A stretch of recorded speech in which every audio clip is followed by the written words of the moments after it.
Hey everyone, welcome back to another video. So this story is a rather scary one, if you ask me. I personally wouldn't want this to happen when I'm flying, okay? Like, this is one of my worst nightmares to actually unfold.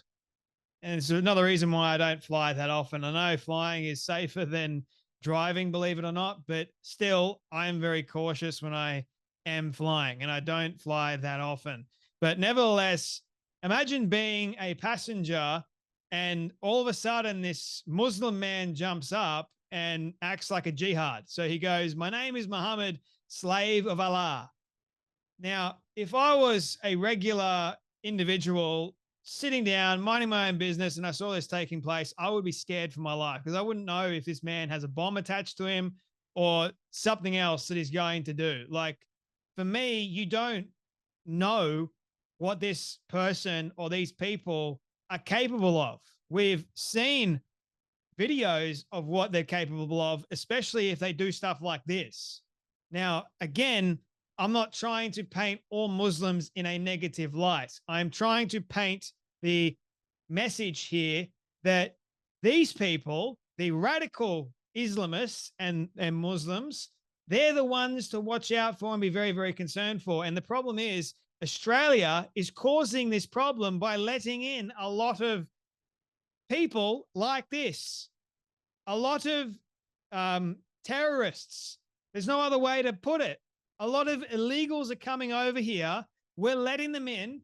Same thing is happening over in the UK. Tommy Robinson has been warning about it for a very, very long time. A lot of them don't want to live peacefully, and a lot of them want this to actually happen. They want people to be scared. They want people to fear them. They want people to, be afraid. And I don't want to be afraid. I don't want to go about my life in fear of, hey, is a plane going to blow up? Am I going to be attacked on the street with a knife because these people are crazy enough to think that I am below them? Their entire message is, I'm an infidel. If the problem with Islam, the ones that actually believe the entire religion and take it to the upteenth degree, they think that Muhammad or Allah or whoever has told them and instructed them that if anyone doesn't believe in Allah or Muhammad or whoever else, then they're infidels and you must go after and kill them and destroy them. They don't belong. They're impure, but yet they're pure for some reason. Goes well beyond me, okay? But I don't see Jewish people. I don't see Christians. I'm a Christian. I don't act like this. I'm peaceful. I don't want to attack other people at all. I don't see Hindus acting like this. All I see is radical Islamists going after innocent people. And that to me is a problem. So what happened the other day on a flight to Malaysia, I believe it was, this man gets up and starts acting all erratic. He's a Muslim man. He says, "My name is Muhammad, slave of Allah." And Renee Lynn goes, "This is scary. Jihad in midair. This man is threatening to blow up the plane in the name of Allah. I'm sorry, but not sorry. I never see Hindus, Jews, or Christians behave in this manner. Please don't say that I have Islamophobia. I'm just stating mere facts." Well, again, if I've got Islamophobia for saying the truth, so be it. Like, I don't want to be scared on a plane, worried about whether or not a Muslim man has taken it way too far and is threatening to blow up the plane. No, thank you. In that case, I will gladly be called Islamophobic because right then and there, I'm scared for my life. So have a watch of the news report, ladies and gentlemen, because it may wake some of you guys up. Emergency in midair. My name is Muhammad, slave of Allah. My name is Muhammad, slave of Allah. Passengers ran, sparking sky-high fear over northwest New South Wales. I say this. Malaysian Airlines flight MH122 departed Sydney Airport around 1:40 yesterday afternoon bound for Kuala Lumpur, with 199 passengers and 12 crew on board. But less than 2 hours in, a 45-year-old man launched into a tirade. Are you a slave of Allah? Are you? Say it. Say it. Passengers on board say the man was threatening to blow the plane up, with thinly veiled threats about a dangerous item in his backpack. The plane was turned around and by 3:47 was back on the tarmac, beginning an almost 3-hour standoff. Runways closed, flights cancelled, and terminals in lockdown. Emergency crews attempting to disarm the situation. No Muslim got up. It hurts my heart. It burns my heart. Passengers moved to the back of the plane, live tweeting the ordeal as aircrew negotiated with the man, calling the actions of AFP into question. Where is airport security, one writes. It's been well over an hour since the plane has landed back. The first passengers finally evacuated at 6:30 p.m. The man at the centre of the saga taken off the plane in cuffs. So all of that unfolding at around 7 p.m. last night, and like I said, the AFP working through the night and have, we understand it, laid some charges. Gabby Boyle and Sarah Stewart joined us now. Gabby, if we can go to you first of all with that breaking news. I've seen a couple of these charges. What's he accused of? Carl, good morning to you. The 45-year-old man at the centre of this saga has now been formally charged by the Australian Federal Police. Those charges, 2 counts of making a false statement, the other charge not complying with directions. Now, we know from previous investigations of this type it is not uncommon for initial charges to be laid and then further charges to be laid for an individual over the coming days and weeks as the investigation progresses. But certainly what we know to be true this morning is that he remains in custody at Mascot Police Station and later on this morning is expected to appear before Downing Centre Courthouse, that courthouse in the centre of Sydney, to face these formal charges.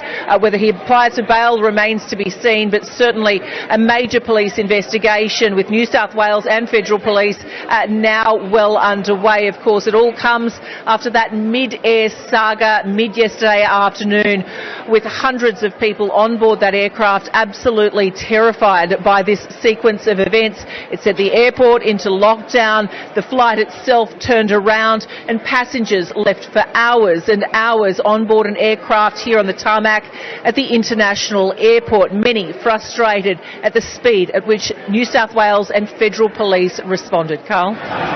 Imagine being not just a passenger, but a crew member having to deal with this. Can you only imagine what's going through their head, because they're responsible for not only their life, but passengers' lives too. It's like a situation that you're not necessarily trained to deal with, but I think nowadays you need to be trained, because there are people out there like this man. And the guy said, "You're not Muslim. It hurts my heart. It burns my heart." That's a problematic take, man. The guy has obviously read parts of the Quran that are rather radical and gone, if someone isn't of the Islamic religion and cult, then they don't deserve to be here. I'm going to either blow myself up, be a jihad, or I'm going to take as many people with me before I go. And then I'm supposedly going to get many, many virgins when I go to the next life, wherever they will go. Mate, sorry, hate to break it to you, but you're going to burn in hell for all eternity. That's just what God said. But anyway, people, I hate seeing this kind of stuff. I really, really do, because the government and the emergency response was terrible. We've become so complacent. Like they just don't learn. They're so adamant that these people, a lot of them, yes, I know, are peaceful people. I have Islamic friends. I know they're peaceful, and I know they wouldn't even hurt a fly because they don't take the Quran literally seriously.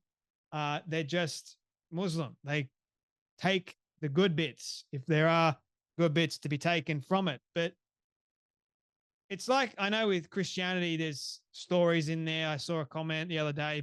Someone was trying to point out like how Christianity is evil and violent by all these verses in the Old Testament and what they did to different tribes and all that sort of stuff. Completely different scenario to modern day happenings, man. Just saying, the Bible doesn't tell me to go out and kill innocent people. The Bible doesn't tell me to go R-word innocent people. The Bible doesn't tell me to do any of that sort of stuff. The Bible tells me to turn the other cheek, to love my neighbor as I love myself, and treat people with kindness. It doesn't tell me to go and try and blow up people on a plane, for goodness sake. That's, not even in the Bible, man. So just wanted to clear that up. But this in particular, a lot of the passengers were complaining about the response time from New South Wales police and the supposed, police force that's meant to look after the skies. Like, I think from now on, airplanes need to have actual policemen or something on the planes to make sure that this stuff doesn't take place. If a man was to get up and threaten, then either they're arrested or shot. Like, you don't take any chances with this, man. Looks like these guys got really fortunate, and thank God for that. Wouldn't want any of this stuff to actually happen. I mean, Sydney, man, like, that's not far. So, wow. Tommy Robinson was right, ladies and gentlemen. So many people that have been sounding the alarm on this have been right for a very long time. But anyway, you guys take care, you be blessed, and I'll see you all in the next video.